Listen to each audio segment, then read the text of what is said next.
kanarra guddaa naa baasii jettee jaan ijoolleen. Waamicha marii አቡ ሙአዚዳፍ ክርስትና ደግሞ እስልምናፍ ከራ ጀነታት ጎኔ ከለቹ ኬኛ ላሉ ይደንደኛ akkuma dhageessan yoo dhugummaan obboleessi keenya kun marii ka barbaadu taayennaan marii kee kana an fudhadheetiin jira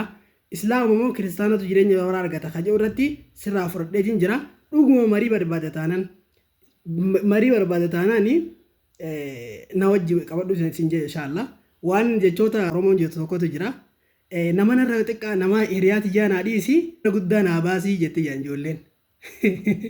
nama hiriyaati jaanaa dhiisi kanarra guddaa naa baasii jettee jaan maaliif abalu wajji wallole jechuu gurraaf jechuudha yoo gurra nyaan taatu taate gurraaf hin deemtu taate ennaan marii barbaade taanaan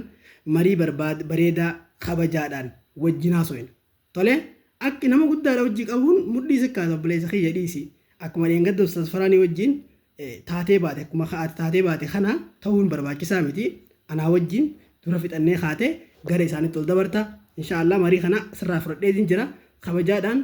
jaalalaan waliin mari'anna jireenya barbaraa islaama moo kiristaanatu jireenya barbaraa argata ka jirratti wajji mari'annaa jechuu hundi keessanuu sheer godhaatii biraan ga'a barakallahu fiikum